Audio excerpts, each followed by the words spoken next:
moms are, Hello. a little concerned about their supply. There you are. Oh, okay. Sorry. Did we go out for a second? No, I lost you for a second. Oh, Okay. okay. Here. Okay. Yeah. So if you have real concerns about your supply, talk with your lactation professional, and your provider also about any supplements you might be taking. Okay. Yeah. Okay. Now, while we're on food, are there foods that mommies should avoid because of it may cause gas and other health issues with the baby? Yeah, I love this question too. So, I'm from New Orleans. I am a big foodie, and I am happy to report that for the most part, you can eat anything you want when you are breastfeeding. Moms should eat what they want when they want, and really don't be too concerned about that. Again, some moms, some babies may find sometimes baby, reacts to something individual, but it's much less common than we think. So if mom is concerned about diet, the one thing really for everyone that should be watching out for is about fish with high mercury content. So seafood is good for mom. Seafood is good for baby, but we do want to watch like those larger, fattier fish that tend to harbor a lot of mercury that can be transferred to the baby and be harmful to them. So that is a for sure thing that we know we should all look out for. And then limit the caffeine and alcohol, in moderation. Small amounts is generally, the health organizations have a little bit different opinions, but small amounts generally is going to be okay, especially with older babies. And then for foods, there are some babies that are going to be sensitive to proteins in certain foods. So the proteins in cow's milk or soy, or certain of the nutritional components of wheat or soy that do transfer into the breast milk, and those sometimes can make baby fussy or gassy. But it's honestly, if the baby is fussy, if the baby is gassy, it's a good idea to kind of rule out some other potential causes first before mom goes on a really restrictive diet that's just gonna be real stressful for her. So things like doing tummy time for the baby, or like some baby massage on the belly, like those bicycle legs, things that kind of get that gut flowing and can relieve gas, or sitting the baby up, or baby wearing belly to belly is also really good for gassy, fussy babies. So things like that. Also, moms who have oversupply, who have extra, like a lot of milk, or moms that have a real like fast, heavy letdown. Remember we were talking about letdown before, when the milk releases from the breast. Some moms have a very intense letdown, and some babies, when they're young, they can have trouble managing all of that milk, and or if the baby has, if there's trouble with the latch, and the baby is kind of popping on and off the breast and taking in a lot of air, that can also cause gassiness. So I like to talk with moms and rule out, is there anything else going on with the baby that might be contributing to this gassiness and fussiness, and try and alleviate those things before moms start to eliminate milk and dairy, and yummy ice cream and cheese and all those like things that are, moms tend to enjoy snacks. Yes. Right. Right.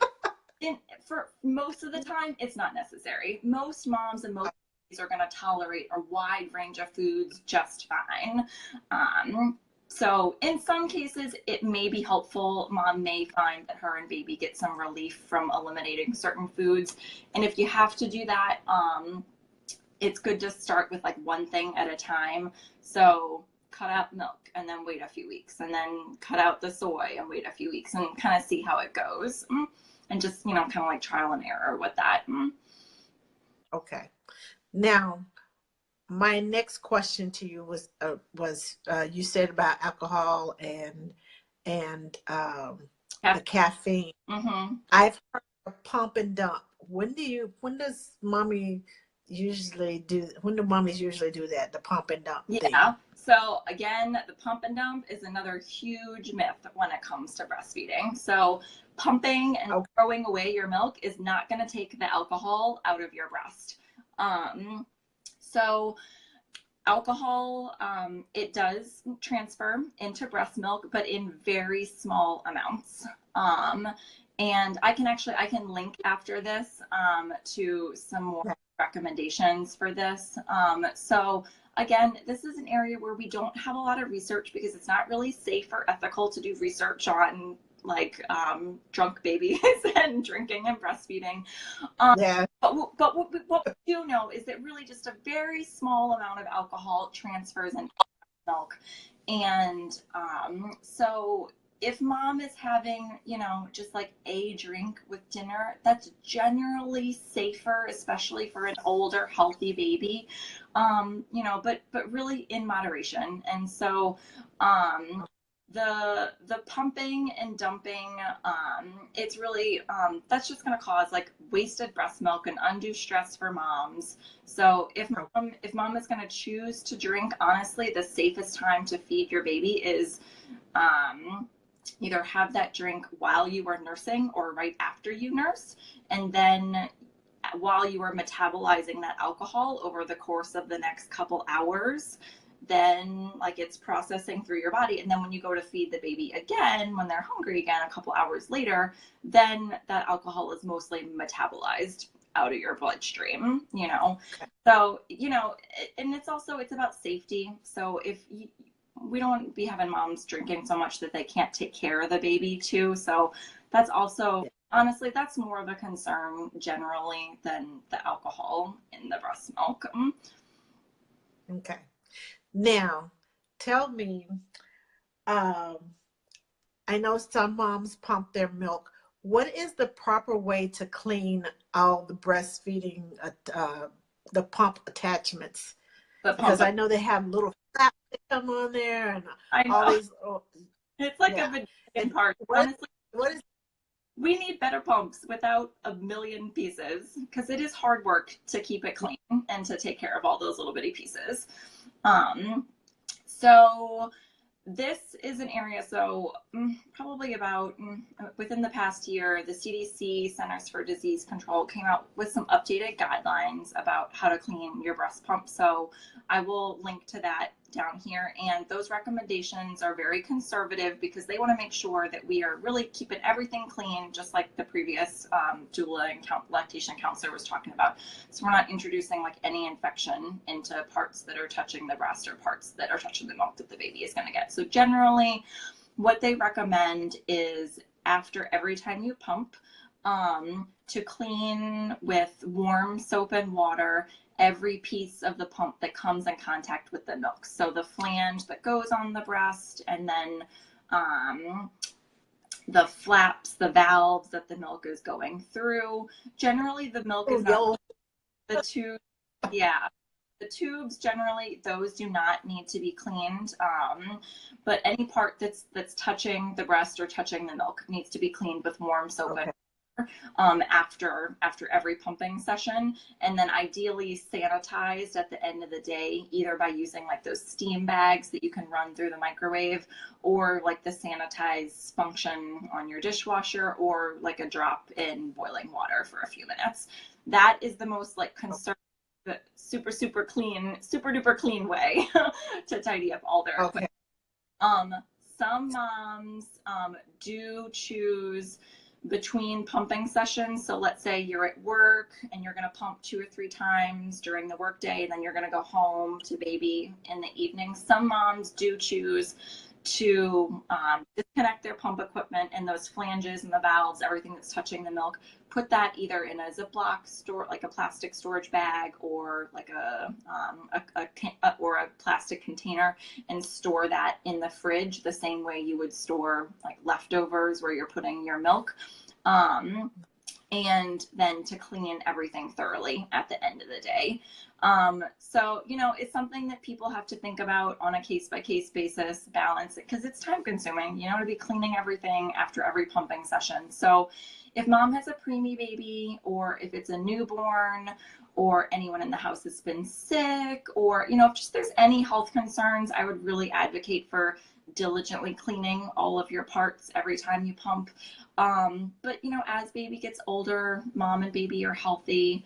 Some moms choose to kind of dial it back a little bit cleaning and just make sure that they clean thoroughly at the end of the day. Okay. All right. Now, my next question for you is,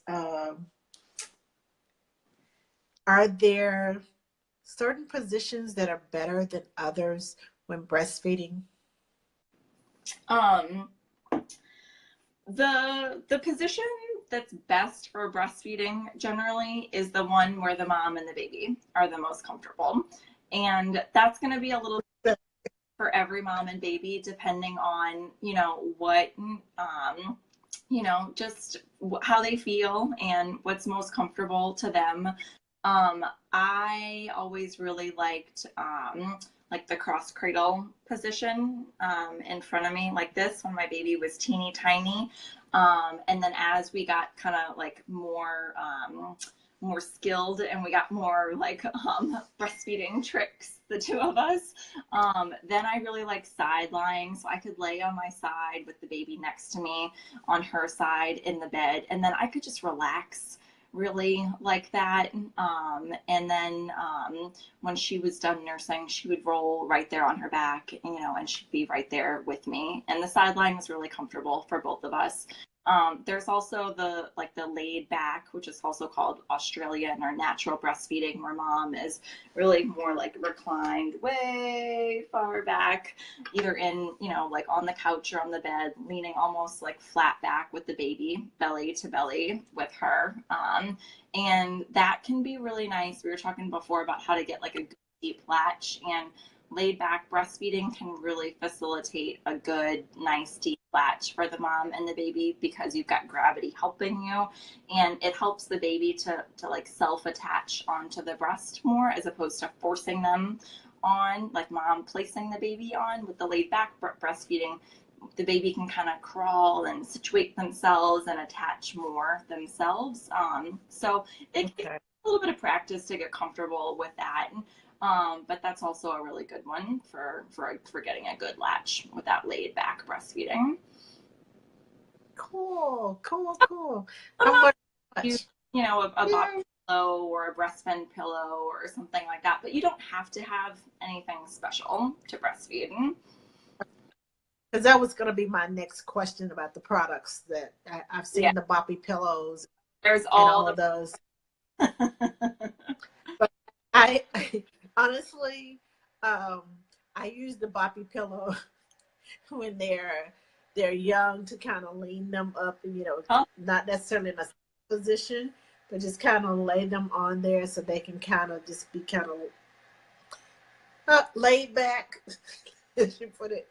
And then also when baby starts to doing tummy time, when they start to crawl, I kind of put the boppy in there on their tummies, and kind of straddle them the boppy pillow so they can get used to holding themselves up. And works like a charm. I know the boppy pillow was not meant for that. It probably was not originally meant for that, but that's what I use it for. Oh, it's good to multitask with those.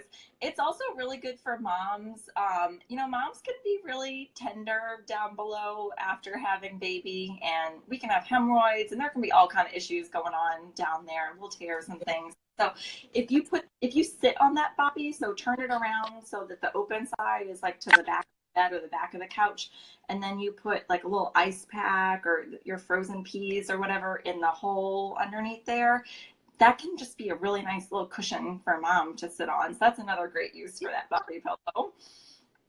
It's just like the little donut thing. Yes, yeah. Yes, just like the little donut. Love it, love it, love it, love it, love it.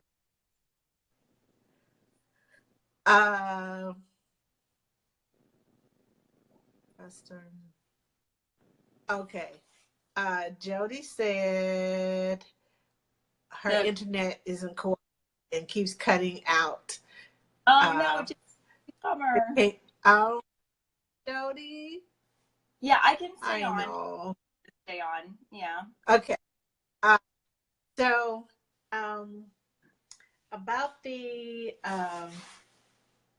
how long can the breast milk last if it's stored in the refrigerator? Um, this is an awesome question, and this is such an easy thing for nannies to learn in terms of the milk storage. So the awesome thing about breast milk is that um, the same way that it's good for the baby's immune system and the breast milk helps to prevent, the baby from getting sick and things like that. All of those like strong immune properties help the breast milk to be really robust. And so breast milk does not go bad like instantly the way if you left cow's milk like sitting on the counter and then you come back a couple hours later and it's already gone sour on you. Breast milk can actually survive and maintain and still be healthy for quite a while. So in the fridge, like regular like plugged in fridge in your kitchen, ideally milk that's in the fridge you would use within a couple days, within like 2 to 3 days. But some people find you can keep that breast milk in the fridge for up to a week and it can still be okay. So again, I'll link to some guidelines from BC with Okay. recommendations for that. But some moms also learn to do a smell and taste test to actually see if the milk is still good. So it's very personal. But Yes, it is. for nannies, generally, certainly within 2 to 3 days, that milk should still be very good for baby. And many moms find that the milk will last 5, 6, 7, 8 days in the fridge still. I generally recommend if you're not going to feed the milk to the baby, if you know you're not going to be giving that milk to the baby within the next day or two, go ahead and freeze it because it is going to start to lose nutritional value over time. And you don't want to end up with spoiled, like wasted milk, like forgetting it in the back corners, like hidden somewhere behind all the produce and the other like leftovers up in the fridge. Yeah. So if you're not going to get to it, then just go ahead and freeze it. But yeah, you got a few days in the fridge. Good. Okay. Jody said she wants to try, so I'm going to try to ask these last couple questions to Jody. Okay. But hold on. All right, I'll be here just in case. Just in case it doesn't work. Well, just in case. Thank you so much for having me on. You're welcome. It's been so fun. Can you put your information in the comments box along with your Facebook page, your website, and everything? Now, do you teach classes too? I do, yeah. So here in Netherlands, in Metairie, there's a store called Zuka Baby, a mom and baby boutique, and I have a monthly breastfeeding support group there. It's called Mama's Milk and Cookies, where we all just kind of, it's that group support. Sometimes really the support of other moms and other people who are just going through what you're going through is like the most important and helpful thing. So that's once a month. I can link to that event down below. And then I also do once a month a breastfeeding basics class for new parents that are expecting a baby soon and want to get just, like some foundation knowledge about breastfeeding to help prepare them to get a good start. Exactly what we're learning. Yeah, pretty much. Yep. Well, thank you so much for joining us and for giving us some tips and